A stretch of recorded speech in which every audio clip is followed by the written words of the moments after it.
On everybody, it is your boy, your mom's Toxic Gamer 331. Back at it with another video, and today we are continuing my toxic tier list rankings. And today we are going to be doing the Disney live action remakes. But before we get to the actual video itself, guys, don't forget to subscribe if you're new to the channel, because number one, it's absolutely free. Number two, we're on the road to 200 subscribers, just 80 away now. Really help out your boy if you did subscribe. That also goes for people that have been watching my channel for a while and haven't subscribed yet. Don't forget to like the video if you like my toxic tier list rankings. Don't forget to ring the bell for notifications and notification will upload. Also, do share the video because that'll also help me out, and do feel free to comment as well. But with that being said, I'm just seeing if I'm still alive. Okay, not live, but still filming. But before we get into the rankings, I just got to show you the categories, best of the best, which means it's the best of the best, like the best live action remakes of all time, and even better than the original, people would say. Toxic Goodness is B+ movies and like really good, and there's some parts in there that are stupid but are stupidly good. Not as good as original, but still watchable is the next one. So like not as good as the original animated film, but still watchable. Okay is okay. It's like a mixed bag. Bad is bad, but there's some positives, but not a lot. And horrible is just like there's nothing good about it whatsoever. So with that being said, let's kick things off with Aladdin from 2019, and I will put this at Toxic Goodness. I thought this movie was really, really good and really surprising. Will Smith as the genie was a perfect cast in my mind, and when I heard that, okay, that has me more intrigued. That's basically what I went like, and he was a scene stealer the whole entire movie, and he was great as the genie. The main lead that played Aladdin was fantastic, and also Naomi Scott as Jasmine was great as well. And the cinematography in here was great as another positive. But the only ish part I had about it was the guy that played Jafar. He's a great actor, but the way they made him act in this film isn't as menacing as he was in the original Aladdin. So that's why I put it in Toxic Goodness. But, yeah, that's first one done. Now let's move on to the next one, which I'm going to do Alice in Wonderland first, because you got to start off with the first one. First one, best of the best. Oh, some people dislike that, and I never understood that. I know, well, actually, I do understand that a little bit, because I know, it's kind of repeating the same beats from other different movies, the way Tim Burton decided to take the movie. But besides from that, I really enjoyed this movie quite a bit, and this was, I watched this on loop as a kid, and this was the first Disney live-action remake to hit $1 billion. And yeah, I liked the color scheme. Some of the CGI was a little bit iffy at times, but didn't bother me. And yeah, I love the first one. Through the Looking Glass, I think, is also a little bit overhated, but it's not. I would probably say it's okay. I'll say okay, because I rewatch it more often than other people watch it, which is weird because they say it's boring, but I don't think it's boring. I still rewatch it a lot, but there is a lot of flaws wrong with this movie. There's a bunch of plot holes they decide to follow, which is really? You're gonna follow that? We didn't really need to know that, so yeah, that's one of my major issues with that, but, yeah, otherwise, I don't dislike it as much as other people.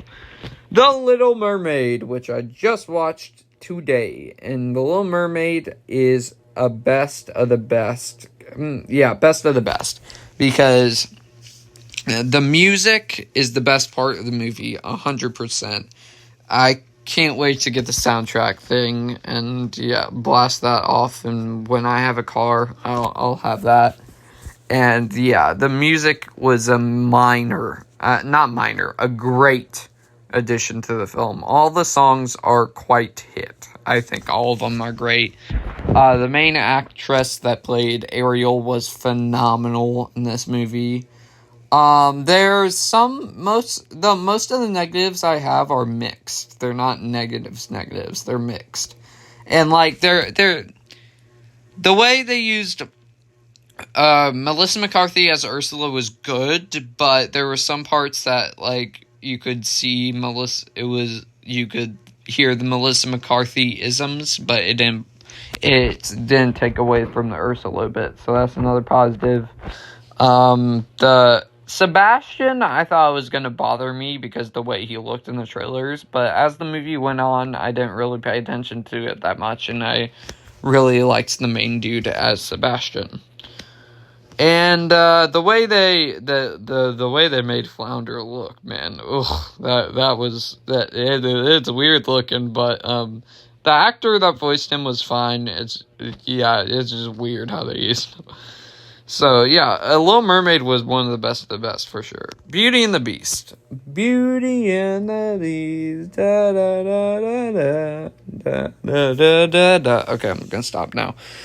Not as good as the original, but still watchable. I think this one has more... No, I would say both the original and this one have both rewatch value to it, but I don't think it's as good.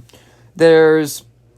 the musical numbers, as I said, for Little Mermaid are great in here, and they add some new songs in here that are actually quite good and were great additions to the new film. Luke Evans as Gaston was good. Emma Watson as Belle was fantastic. Same with Diane Stevens as the Beast. Well, for the voicing aspect, because he didn't really pop up much in the film. But the human version, Dan Stevens, he still voiced Beast a lot in this.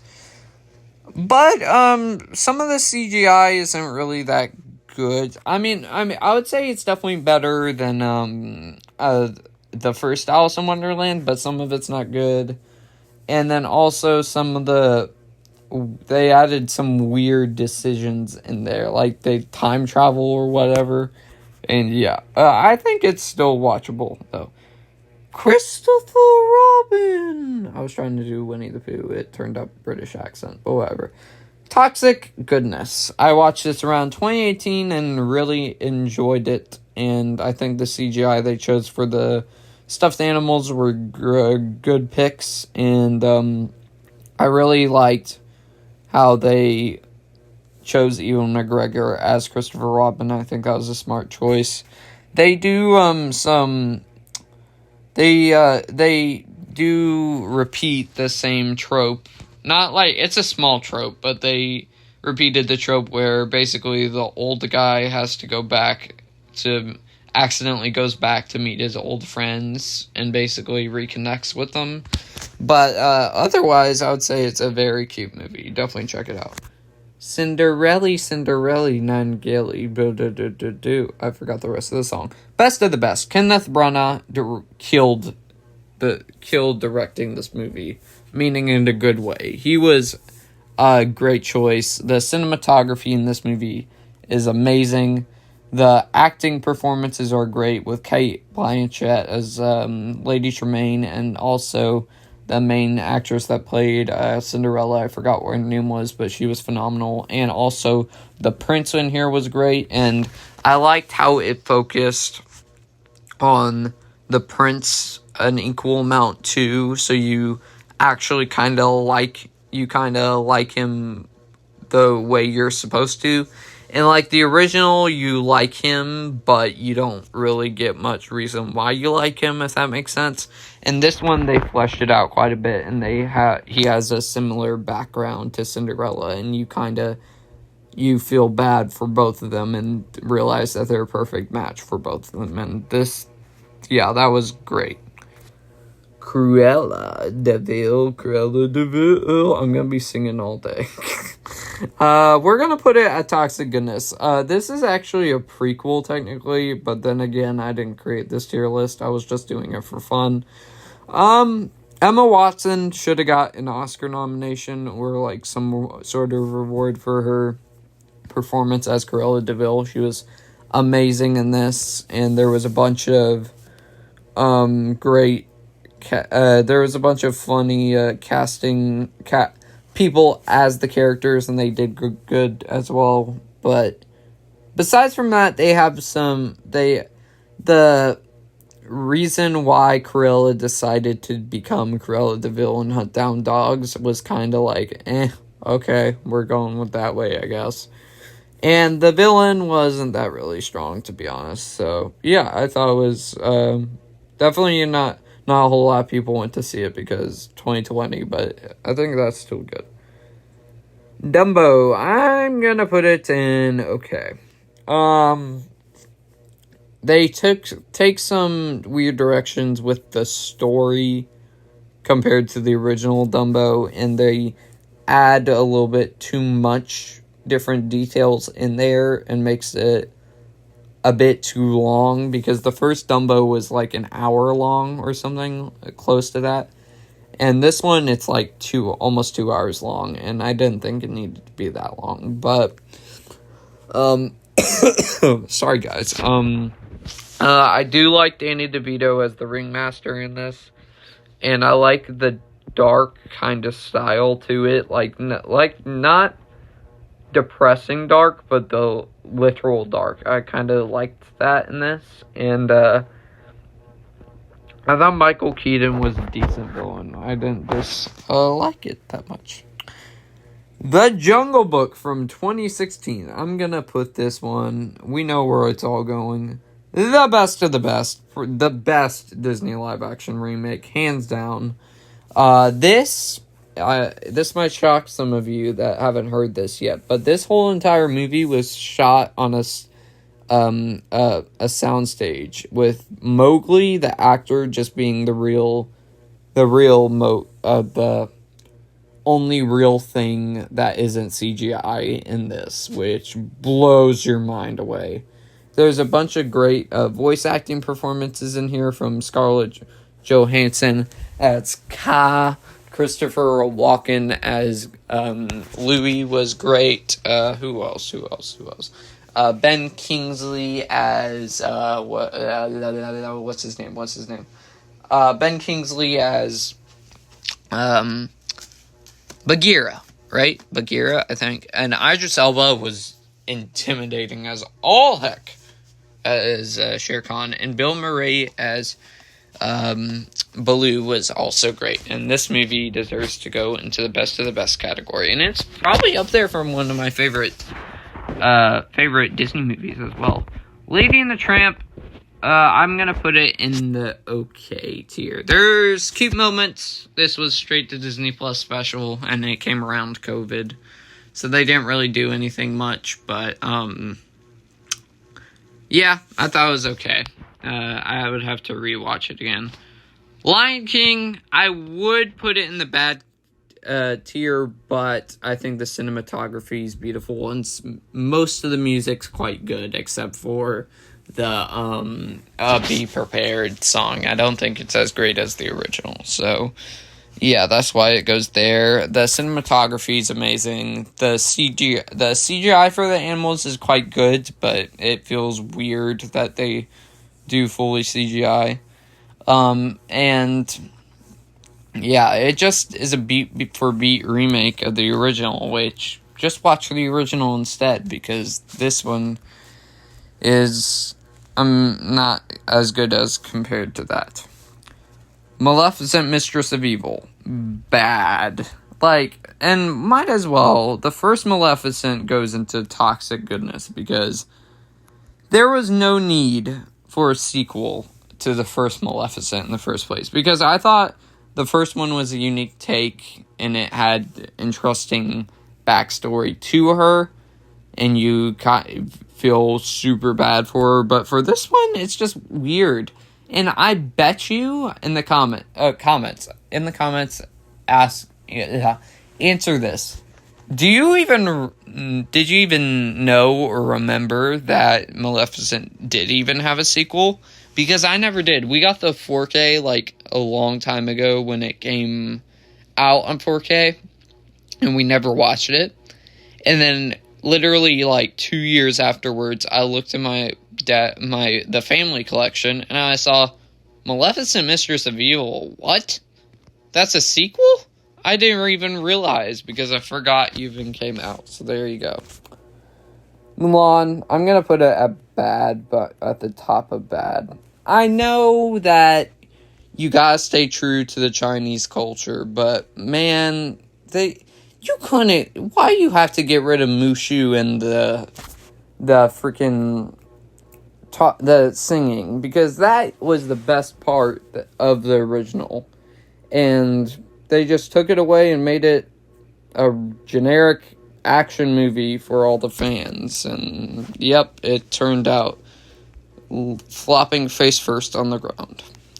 Oz the Great and Powerful. Okay, this one? Okay, this might shock some people, but I'm actually going to put it in the best of the best. I think this is a very underrated prequel, and an underrated Sam Raimi movie, too, which I never knew he directed it, or that, like, co-wrote it or whatever. But, yeah, this one is a lot of fun. I rewatch this, I think, once every single year, and I really enjoy it. James Franco, I know there's some stuff going around about him now, but him as Oz is very charismatic, and I like it. Makes you like that character. There's a bunch of side characters in here, like Dolly. No, I meant Glenn. What's her name? Michelle Williams' character. I forgot what her name was. Glenda? Yeah, Glenda. And yeah, there's a bunch of cool little characters there, and it's very unique that it's a prequel. I like it that way. Peter Pan and Wendy, I'm going to put this in the okay. I'm going to put it at the top of okay, I think. I loved Jude Law as Captain Hook. I thought he was great. And I thought it did an interesting twist. I'm not going to spoil what, but it did an interesting twist why Captain Hook is trying to kill Peter Pan. I thought that was very interesting. The main girl that played Wendy was quite good. The actress that played Tinkerbell and the way they used Tinkerbell was alright, I guess. I don't really care about that too much. And the actor that played Peter Pan was okay. But, for this, they don't really use Neverland to its full extent. So that's why I put it in the okay. They don't really use Neverland to its full extent. And some of the Lost Boys are just forgettable. But I'm going to put it in the okay tier. Pinocchio. Horrible. The worst Disney live-action remake. 100%. This was probably in my, bottom 10 last year. The only minor positive is that Tom Hanks still does act good, even in bad movies. So he's still amazing as Geppetto, and some of the CGI is good. But oh my goodness, this movie was terrible. And yeah, if you guys have not seen it yet, don't watch it. But finally, we got Sorcerer's Apprentice. I'm gonna put The Sorcerer's Apprentice. Oh crap, what did I just do? The top... Wait, we're still filming, right? Okay, just making sure. The Sorcerer's Apprentice at the top of Toxic Goodness. This, I've been saying for a long time, and I haven't said it on the video yet, but this is a movie right here that I wish got a sequel, because I think that could have been a big blockbuster franchise if they went that way. But not that many people went out to see it, and I thought it was a pretty enjoyable time. It's classic Nicolas Cage, and the humor and stuff. And if you guys have not seen this, I highly recommend. You'll have a blast with this. It is on Disney Plus now, so be sure to check that out. But with that being said, guys, that is my tier list. But let's do one final ranking. So, horrible Pinocchio. I will keep that the same with the bad Mulan over Maleficent Mistress of Evil, because the cinematography is still pretty good.